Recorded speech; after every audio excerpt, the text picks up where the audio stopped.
Welcome to the Fantasy Football Profit Podcast, hosted by Craig Phillips and Jeff Torrey. Visit us at fantasyfootballprofit.com. And now your hosts, Craig and Jeff. Welcome everyone to the Fantasy Football Profit Podcast. I'm Craig Phillips, joined as always by Jeff Torrey, and today we're talking Week 8 rankings. We have a bunch of your start-sit questions. We'll go over those in a minute, try to help you set your lineups and build our ranks as we do it. But I feel like we should probably start this episode talking about the two trades that happened today. Just get it out of the way. So first trade of the morning was Mohamed Sanu goes to the Patriots for a second round pick, which was kind of, I guess, surprising. They must value Sanu quite a bit there. Fantasy wise, what do you think this does though? I mean, I don't know. I would say for Falcons side of things, I don't think it really changes much of anything. I mean, it just doesn't. Maybe Ridley gets one more target a game. Maybe Hooper gets one more target. It's not many. It's not going to change stuff too much. But for the Patriots, that's really the bigger deal here. There's Edelman, Gordon when he's healthy, Philip Dorsett, Jacoby Myers, who of course we had to talk about on the waiver podcast. Think that can go away. What's your biggest takeaway from that? Who's going to maybe be affected the most? Tell you the truth, I don't know if anyone will. Truly. I think that it helps secure Tom Brady's, his value, but I don't see it changing too much of anything. I think Edelman is still the focal point as far as catches go. Josh Gordon has upside, but he hasn't performed yet this year to the standards that we were hoping for. I think that his potential remains the same. And that's about it. I truly don't think that it changes even Sanu's value. Maybe that goes up a tad bit. I think they will use him a little more than Atlanta did. But I don't think he turns into some, amazing weapon all of a sudden. I think they got him because he's a very solid wide receiver that is a very good football player that fits into their system. And they are banged up at wide receiver, and they know they're going for a Super Bowl again. And then they even have N'Keal Harry coming back soon. So really, I guess, Jacoby Myers, I think, just became the guy who was sort of on the fringe of, fantasy benches, I'll say, not even relevancy. And same thing with Dorsett. I think both of those are the guys that may be affected the most. The actual Edelman doesn't get affected at all. And if Gordon's healthy, he'll still be in his same kind of role. I don't know if he's healthy. I don't know if he's going to get healthy. Maybe that's part of the worry here. They needed to get somebody. And Sanu's solid. He's a solid, be in the slot a lot. I'm looking up. He played 77% of his time in the slot. I think that's what they want to do. They just want to dink and dunk the ball down the field. The offensive line isn't great right now, so they just want Brady to get rid of the ball and not get hit. And you can do that with Edelman and Sanu. Just get them quick little passes, and that's what they're going to do all day. And so, fantasy-wise, I don't really know. I mean, Sanu's now, maybe you think about him a little bit. That's about it. He gets more relevancy just because he's on the Patriots. And he's going to be a name you think about. Before, I didn't even think about Mohamed Sanu ever. No, I didn't either. And so the other one, Emmanuel Sanders, gets traded to the 49ers for a third and fourth round pick. So I think it makes him the number one right away there. You would think. I'm trying to think of who. I mean, Dante Pettis, Deebo Samuel, Marquise Goodwin. I guess that's the question, right? They have so many wide receivers, kind of in the Jacksonville a year ago, 2 years ago type of vein. I mean, how much does this improve Emmanuel Sanders' fantasy prospects? I want to say it helps him quite a bit, but maybe that's just because I just got him on one of my teams. Oh. So I'm trying to think I'm not blinded by it. I do think he becomes, Sanders has looked pretty decent at times coming off of that, Achilles injury. We didn't think he would really come back like this, and he has been pretty good. And that's with Joe Flacco, who Flacco looked so bad the other day, where this could, I think, just rejuvenate Sanders even. I mean, he's playing with Flacco can't be any good. I'm not going to say Garoppolo's been amazing because he definitely hasn't at all. And this is still a run-first team, but they got Sanders to be an option. And they have a pretty decent receiving core, I think, with Sanders, with Kittle, and if one of those receivers ever steps up. Now it's not too bad. Maybe they could do a little bit more, but I have a hard time saying yet. I think this will help his prospects. Okay, I think it helps him a little bit. I do. I think marginally. I don't think. Should you drop him? Is he worthless? No. Is he going to all of a sudden become a wide receiver one? Absolutely not. I mean, if you just look at what Garoppolo has done, I can't imagine that all of a sudden they're going to turn over a new leaf and they're just going to whip the ball down the field 100 times a game because they're winning without doing that. They're very good at running the ball and protecting that ball. If you look at Garoppolo, and I'm going by fantasy points, so it's a little misleading, but at the same time, I mean, he's only gone over 20 points one time, and that was against Cincinnati. I mean, really, he only has, 3 games over 200 yards? It's nothing prolific by any stretch of the imagination. So I don't think that Emmanuel Sanders changes all that much. I don't think either of these trades are that exciting. I think for football, they're great because you're talking about 2 teams that are going for the Super Bowl this year, because San Fran has been a very welcome surprise, and Patriots are always that good. Fantasy-wise, don't get your hopes up too much. Probably just keep Sanders in like a wide receiver 3 territory. Right, yeah. At best. How does it affect Cortland Sutton, though? I mean, there should be more targets there, but does it give a little bit of added attention to him? Which, can he handle that? We don't know yet. Because I'll say we thought Juju would have all of a sudden the number one guy would have been better. That might be more quarterback wise. Yeah. Sometimes they can't quite step up, but I mean, Sutton's the guy now. I like it for him. I'm a fan of Sutton. Here's the thing. Joe Flacco sucks. Yeah, he does. But also, Sutton hasn't been putting the world on fire. He's been a very solid wide receiver. You almost at this point, you're expecting 5 catches for 80 yards. Yep. He hasn't really been scoring touchdowns. So, the fact that even if they do show him a little more attention, do those numbers really go down all that much? I can't imagine that. It's not like he was getting lost in the defense against the number 2 cornerback. Yep. Once again, I don't think it changes him that much. I would hope that they try to force the ball into him a little more, because I could care less how Denver does. I'm more of the cheering for the player in that in that particular occasion. But yeah, once again, I don't think it changes all that much. All right, let's go to some start-sit questions here. We got Seth. He says, would you play a healthy Devontae Adams or Terry McLaurin? And that's Devontae all day. I just don't know if he's healthy. Right. And there's really not a lot of word on that right now. So I don't know if you should count on that. But if he did play, you play Adams. Next up, we got Joey. DJ Moore or D.D. Westbrook? Who are you starting there, PPR? I'll go DJ Moore. Yeah, I'm still going Moore. D.D. had a great week, but I need to see it again. Quarterback question from Cade. Jacoby Brissett or Gardner Minshew? So we should probably talk some matchups here at quarterback. So Brissett's playing, I believe, against the Broncos this week. Is that correct? Correct. Yep. He's Denver, and Minshew is the Jets. So both have interesting Denver, I don't know what. This is weird. Both of these teams are teams that their opponents, you would think, sometimes you think they have a good defense, and then they're really not, maybe. I think I play Brissett.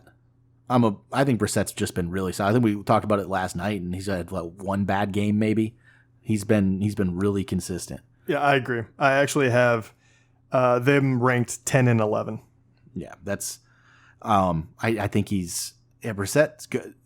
Minshew's been pretty solid too, but against the Jets maybe he's better, and I think Jacoby Brissett is just overlooked. He really has been kind of overlooked. Yeah, and he has unbelievably good production as far as throwing touchdowns for the amount that he's been throwing. I don't know. He's completely blown me away by how well he has done this year on very short notice too. Ryan has asked us to pick 2 receivers: Calvin Ridley, Keenan Allen, or Juju Smith-Schuster. Oh wow, that is tough. I'm still going Keenan Allen and Juju. They've been struggling, but it's not like Ridley's been any good. I know there's probably now without Sanu can really do it. I'm just not there. Ridley's playing against Seattle.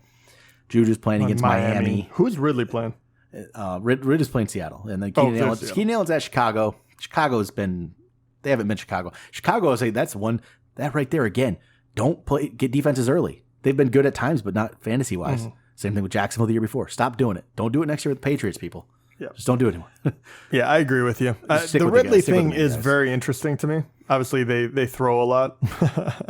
I mean, that's what they have to do. It'll be a high-scoring game more than likely. But Juju with the good matchup, I go with the talent. And obviously, Keenan Allen, I just have a hard time staying away from him. Here we go. In a PPR league, would you start Tevin Coleman or Austin Eckler? PPR. Does that lean it towards Eckler for you? I was going to say, that makes it very, very close. Yeah, I would go Eckler. I think I would in PPR. I think in standard, I go Coleman.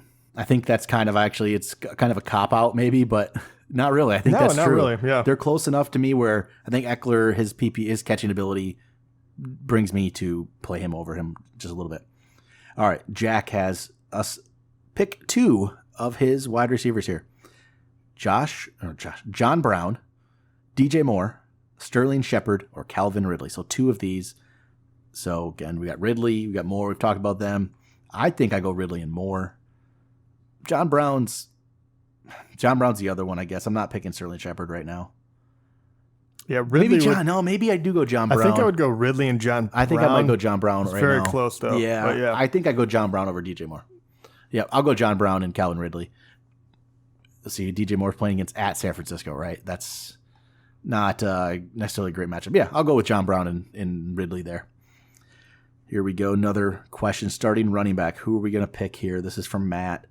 Ty Johnson or David Montgomery? I'll just say Ty Johnson. I have literally no idea what to expect here. Just none. No clue. I don't have the slightest idea what he could possibly do. But David Montgomery's been bad. I was going to say, do you really know what Montgomery can do? I think. I would go Ty. I go Ty. Yeah. Even though I have this weird feeling that this is like, after Matt Nagy made his comment the other day about he knows they need to run the ball more, stuff like that, is this the game they go do that and really try to, prove a point? You always wait for that one. But based on what we've seen from David Montgomery, how do you trust him at all? You just can't. And I mean, Ty Johnson, you don't know you can't trust him yet, right? I know. Kind of the devil I don't know compared to the devil I do. Pretty much. And could we be wrong? Absolutely on this one. This is completely gut. I'll be the first one to admit that. But Montgomery hasn't been looking that good. And really, I mean, a couple weeks in a row now that he hasn't gotten a whole lot of rushing. And really in week 5, right before the bye week against Oakland, he saved it with a touchdown. But he only has 2 in the year. Yeah. It's not something you can bank on. Another running back question. Melvin Gordon or Austin Eckler? I'm still going to go Gordon. Yeah, go Gordon. He's just getting more work. I think he's going to figure it out. He hasn't gotten it together yet. Did you see his comments today? No. He wouldn't do that again. He wouldn't hold out again. he wouldn't miss training camp. He's realizing it wasn't a good move. Yeah, he didn't get his money. It's hurt his value. Yeah. Let's see here. Before we get out of this, I just want to say if you have a flex question that we haven't got to, don't worry. We're going to get to those on tomorrow's episode. I'm going to save all the flex for tomorrow. I just want to go position versus position today and try to figure out where I'm ranking actual positions here. So next question, we got a quarterback question here finally. Matt Ryan, Jared Goff. Jared Goff plays Cincinnati. That looks pretty good. Matt Ryan plays Seattle. So we don't really know Matt Ryan's injury right now, his status. It feels like he's going to be playing. We haven't heard a lot about it. So either way, I think we're going Jared Goff actually against Cincinnati. I agree. Even if Ryan's playing, I worry about the ankle a little bit. Yeah. And I'll just go. Jared Goff's not like he's been great either, but he played well against Atlanta last week, which isn't saying a whole lot. But Cincinnati is another great matchup for him, so I expect him to do pretty well. Mike asked us Keenan Allen or Curtis Samuel. Keenan Allen. Keenan Allen.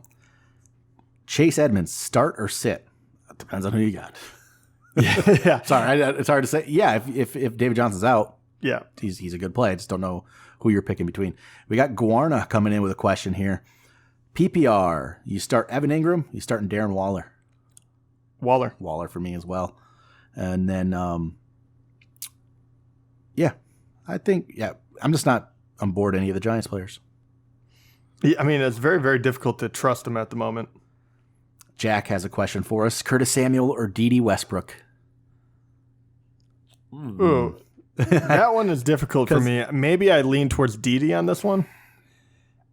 That's a toss-up. I would go D.D. right now. Honestly, I might change my mind on Sunday morning.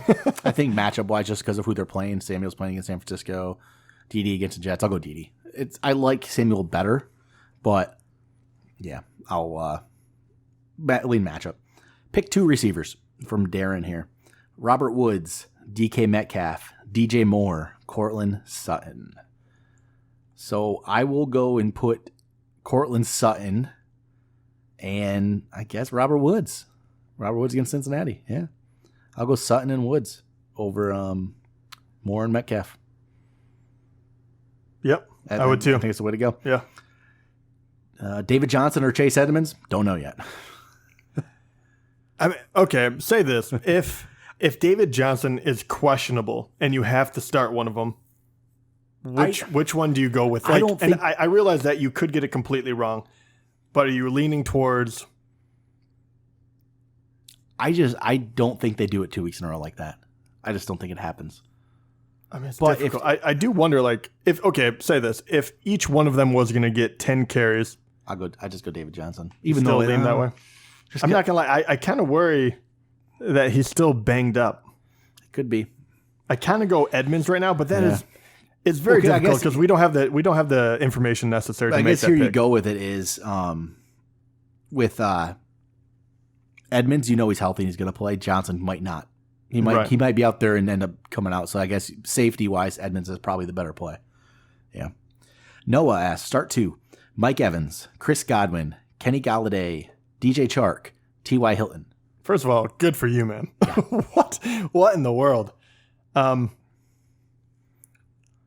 of all, I feel like man. So Godwin and Evans are playing against Tennessee. Galladay has the Giants. What do we got here? Chark plays the Jets, and T.Y. plays Denver. Can you only play 2 of them, really? Only 2.